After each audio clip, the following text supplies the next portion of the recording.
Salut tout le monde et bienvenue dans cette nouvelle revue de presse sur Actualité Foot.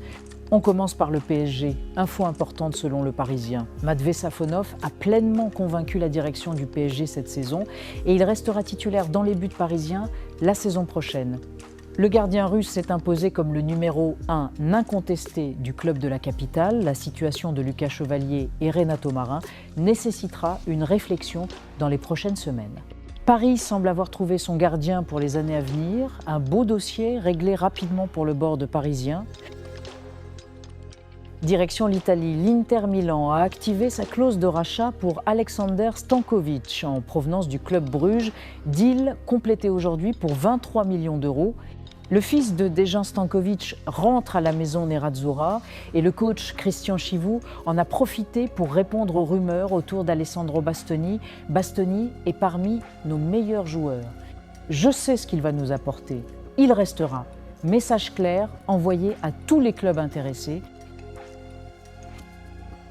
Et maintenant, le gros morceau du jour. Le Real Madrid est en mode guerre totale sur le mercato et ça part dans tous les sens. La bombolise. Florentino Pérez s'apprête à lancer une offre officielle de 150 millions d'euros mardi pour Michael Olise. Oui, celui qu'il avait nié en direct. Selon les journalistes Jonathan Burt et Diaz, la principale star dans la tête du président madrilène, c'est bien Olise et personne d'autre. Et José Mourinho lui-même aurait fait savoir qu'il voulait l'ailier français au Real Madrid. Quand le président et le coach sont alignés sur le même joueur, le message est très clair.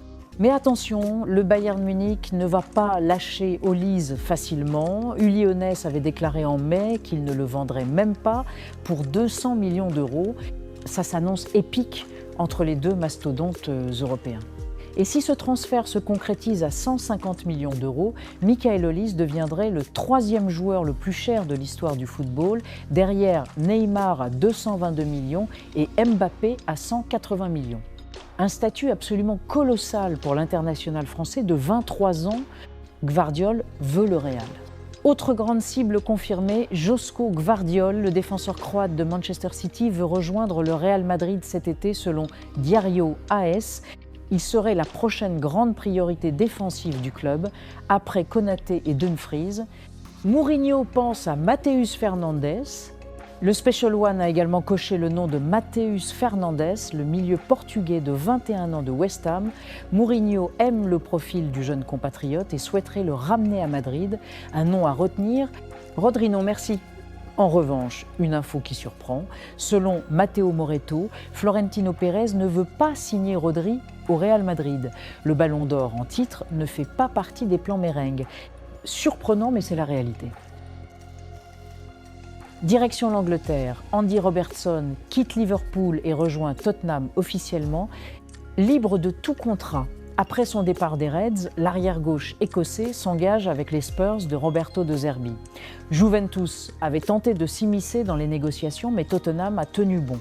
Une belle recrue pour les Spurs qui construisent sérieusement leur effectif pour la saison prochaine. Newcastle s'offre Ewen Jawen en provenance du Stade de Reims pour 24 millions de livres sterling, contrat jusqu'en juin 2030.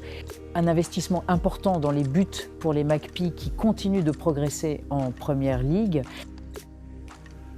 En Turquie, Beşiktaş boucle la nomination de Vincenzo Italiano comme nouvel entraîneur. L'ancien coach de Bologne est arrivé aujourd'hui à Istanbul pour signer son contrat jusqu'en juin 2028. Nouvelle aventure pour l'Italien dans la Super League turque. On lui souhaite bonne chance. Le Barça continue de faire parler en dehors du terrain. Tour complet. Julián Alvarez, le Barça y croit encore. Malgré les tensions connues avec l'Atlético Madrid, le Barça reste totalement convaincu que le deal Alvarez est réalisable.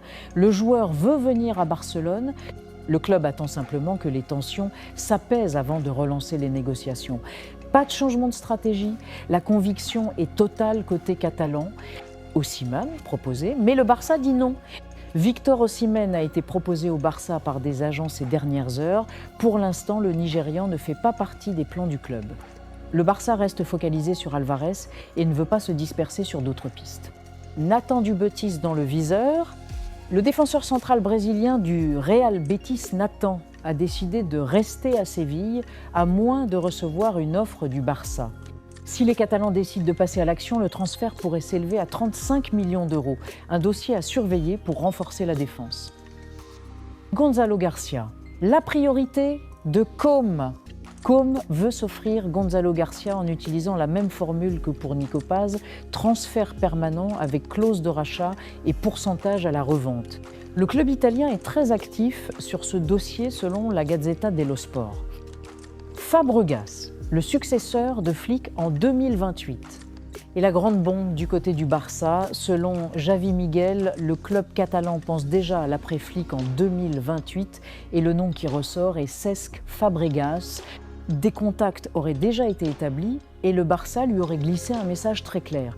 Garde tes options ouvertes pour 2028. Luis Enrique ne sera pas une option en raison de divergences avec Laporta. L'enfant du Barça pourrait revenir en tant qu'entraîneur. L'histoire serait magnifique. Rafael Leao a brisé le silence sur sa saison difficile à l'AC Milan dans un entretien accordé à Sport TV. Il a joué 4 à 5 mois avec une blessure hors de son poste de prédilection et il arrive en fin de saison épuisé et frustré. Un cri du cœur qui en dit long sur son état d'esprit. La saison prochaine, Léo voudra tout oublier et retrouver son meilleur niveau. On termine avec les nommés pour le titre de meilleur jeune joueur de la saison en Premier League.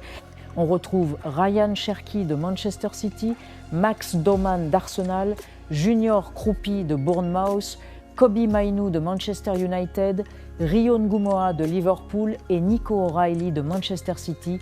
Une génération dorée qui s'exprime au plus haut niveau.